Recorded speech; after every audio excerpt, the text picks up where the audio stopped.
Hey there guys, it's Salis from TepidTGaming.com, and today I'm going to bring you a spotlight video based on a post on the Tepid T Gaming forums where Seska asks, I recently bought Alice Madness Returns for Xbox 360. I'm thinking of buying the DLC with the additional dresses and weapons. Could you please spotlight them so I know what I'm buying? That's paraphrasing, by the way, it's not actually directly what's written there because I can't see it. So, yeah, let's take a look at the DLC. I do have a few problems with this DLC, which I'm sure I will go through as we have a look at them. First, let's have a look at the weapons. As you can see, you've got your 4 weapons available. Your Vorpal Blade, your Pepper Grinder, your Hobby Horse, and your Teapot Cannon. All of which can take a significant buff from this DLC. For example, the Vorpal Blade becomes the Vorpal Cleaver. Is it a big cleaver? Yes, it is. And what that does is it reduces all damage from enemies by half. So you're only taking half damage. I suppose if you want to rush through the story, it's kind of an advantage, but I enjoyed the challenge in this game. It was really good. Your Pepper Grinder, on the other hand, upgrades to the Octo Grinder. I'm as confused as you are on this. I really am, because that looks freakish. And what that does, it just increases your ammo limit so you can fire for longer, but that doesn't really bother me that much. Especially since I'm more of a melee guy anyway. Your Hobby Horse, the most overpowered weapon in the entire game, because it's just so ridiculous, becomes the Nightmare. Brilliant name, terrible effect. It restores health every time you make a hit, and again, that's pretty much a game breaker for me. Your Teapot Cannon, on the other hand, becomes the Catnip Cannon. This is nightmare fuel, people. If I had a teapot like that, I would be afraid for my life. And what that does, it increases damage by half. So you reduce your damage coming in by half and then increase your damage going out by half. So that's a bit crazy. I mean, you can just have like 1 or 2 active at a time, but let's face it, if you've got the DLC pack, you want it all at once. So let's take a look at some of these weapons on their own, shall we? And then we'll come back and we'll take a look at the different dresses. Okay, let's see if we can find a combat section, and then we'll see how the various weapons I've just patched in will work. Yep, that sounds like combat music to me. Hello. Have some Octo Grinder in your face. Okay, how about the Catnip Cannon? Oh, it's ridiculous. Cleavering time! Whoa! Naked baby, naked baby. Okay, it's nightmare time.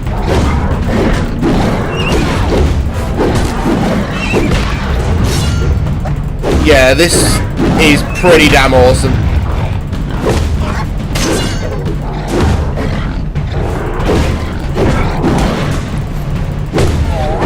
So yeah.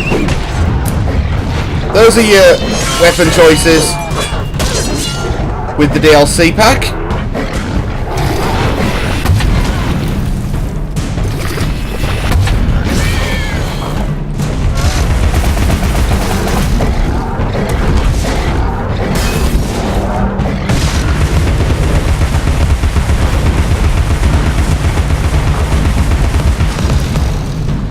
In fact, what I'm actually going to do is I'm going to come back to this bit with the different dresses as well, I think. I'll give you a good indication. So, I'll be right back. Okay, that's the weapon spotlighted done. Let's take those off for now, so I can show you the advantages of the dresses. Story mode will change your dress as it would normally, so that's nothing new. Classic, which is the first dress Alice starts with, this one covered in blood and gore, Every time you use Shrink Sense, you will regenerate health.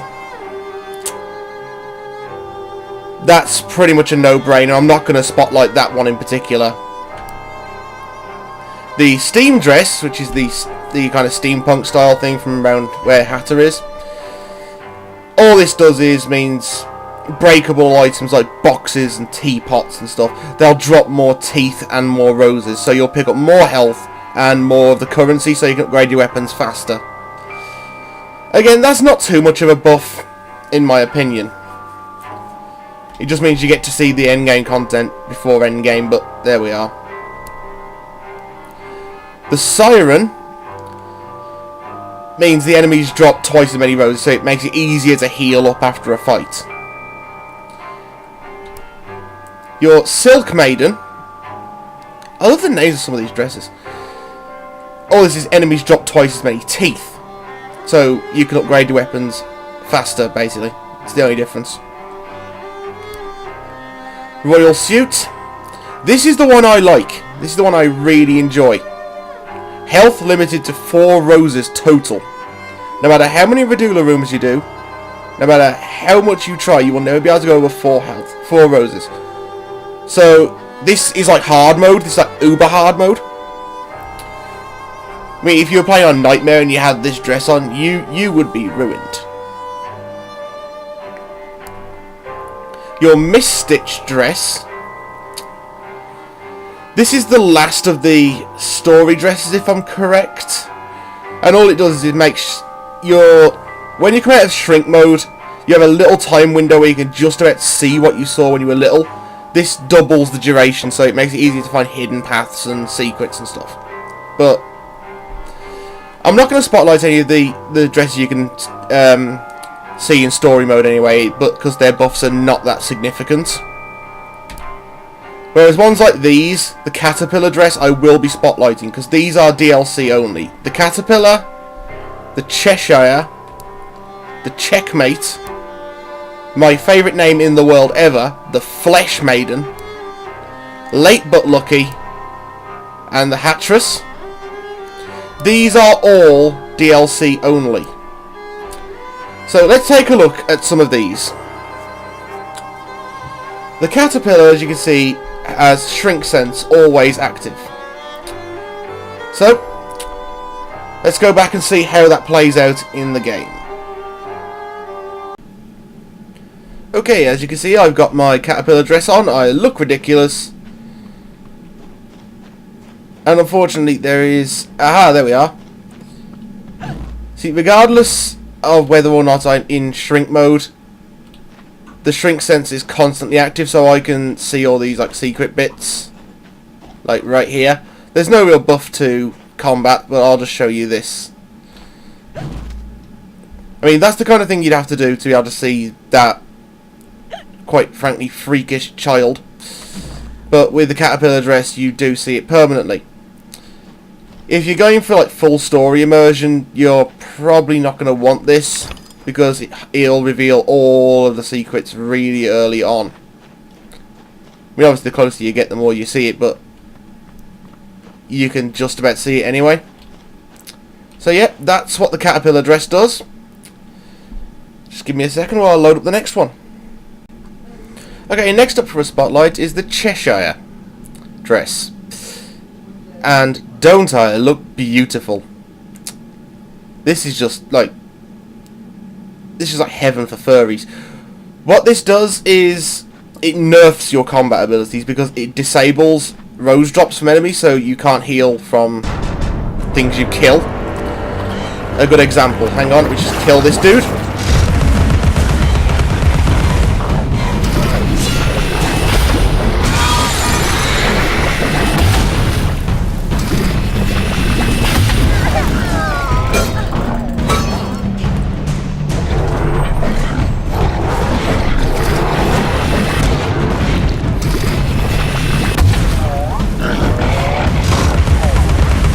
Come on, expose your heart. There we go.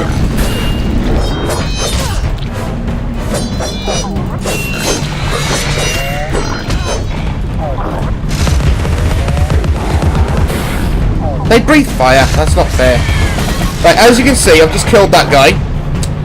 and not a single rose has been dropped, so this limits you to healing exclusively from breakable objects like boxes and teapots and weird things. And occasionally, if you can find them, pig snout baskets.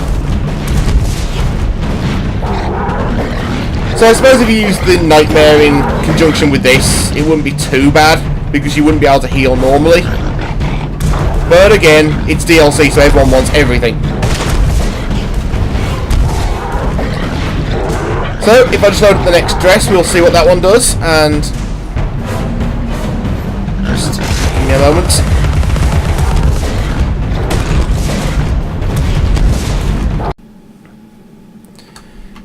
Here we have the Checkmate dress. This is the one I really don't like very much. It doubles damage for all weapons, and as you can see, it's made of chess pieces. That's probably the coolest thing about it. What am I on about? So, let me just demonstrate its combat abilities.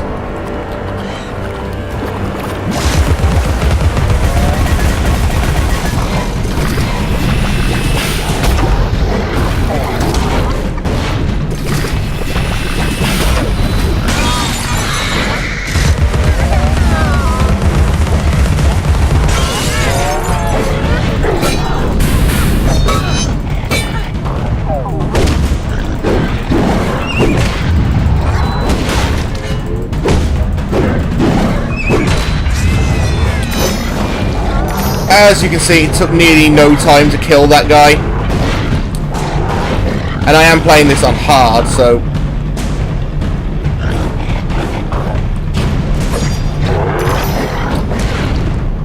So yeah, this dress really does buff your combat ability significantly.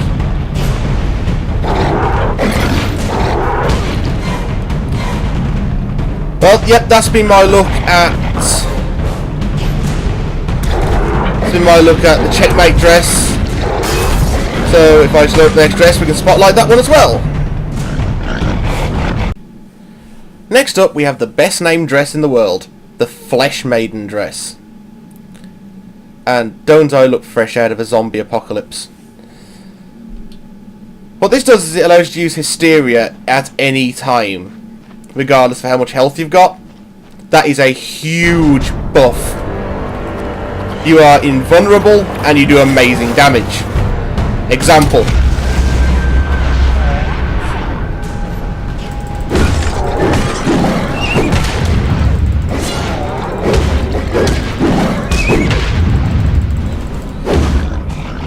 Come on, die!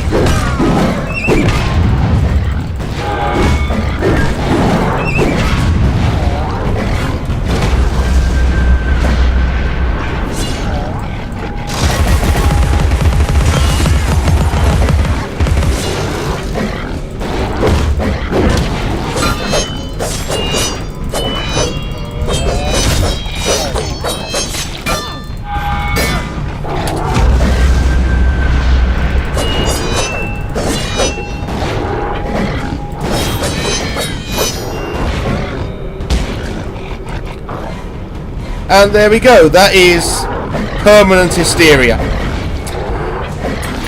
I don't like this dress, it's overpowered, and it's essentially God mode 24/7. I mean, if I just take one of these directly to the face, it does nothing. Granted, you have to keep reactivating your Super Saiyan form, but it's pretty much God mode. The dress looks cool, but that's about it.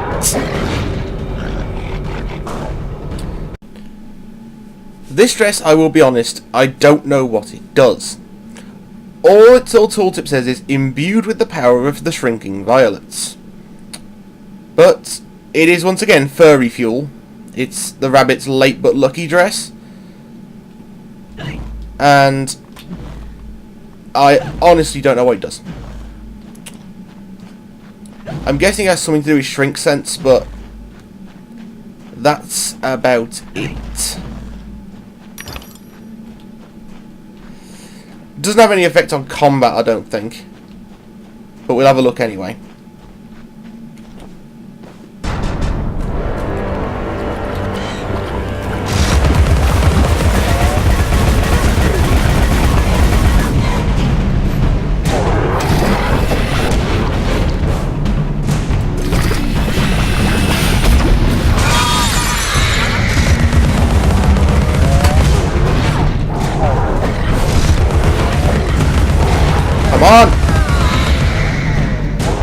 fine already, so I can get the spotlight done with.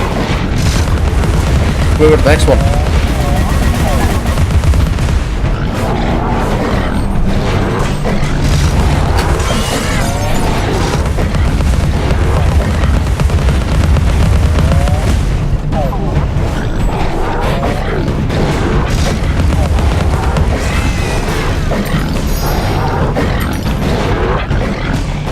Okay, that's been my look at the late but lucky dress.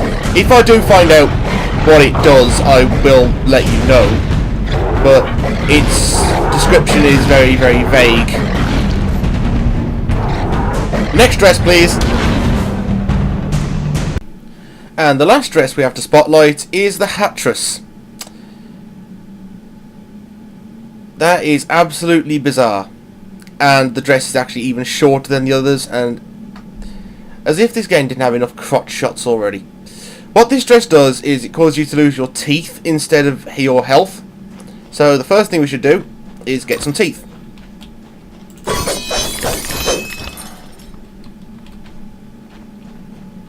There we go, got 447 teeth, which means I should have 447 hit points.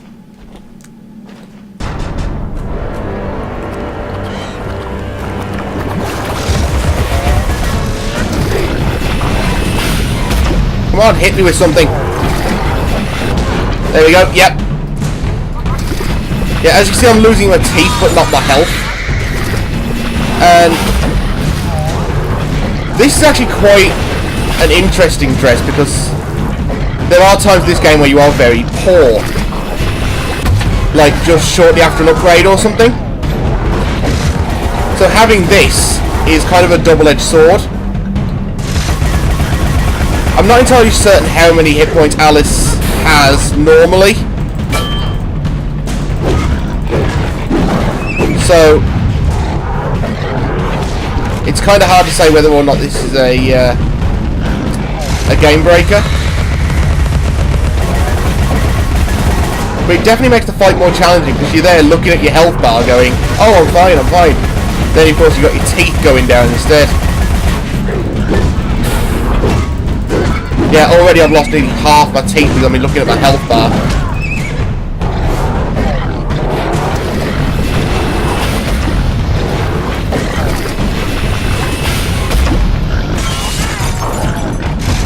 Some of this, mate. Yeah, it's interesting, I'll give you that. But like I said, that dress is there purely as like... It's purely there for men, I swear to God. Just, ooh, shorter dress. It's like someone's been watching too much anime. So yeah, this has been my spotlight on the Alice Madness Returns. Just, what's it called? The Dresses of Chaos or something? DLC pack. Which, as I said, is free for PC users. You have to buy it if you're on console. I've never understood why. Nor do I want to, really, I don't think. Because I'm getting free stuff and I can't complain.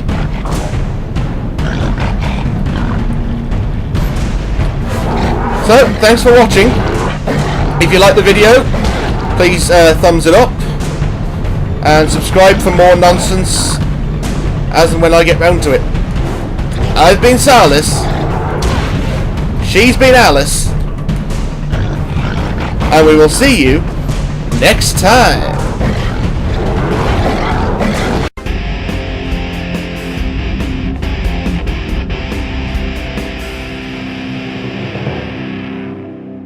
I know what it does! I know what it does! Okay. Right. It's only taken me half an hour to figure this out, but I have figured it out. Imbued with the power of the Shrinking Violet means it has the effect of leaving the Shrinking Violets. And I probably should have figured this out by the rabbit ears, but what that actually means is your jump is higher. Now, to most people the rabbit ears would be a dead giveaway, but I'm an idiot. So yes, that has been a conclusive realisation of what this dress actually does. Sorry for any confusion. I've been Salis, and I will see you next time.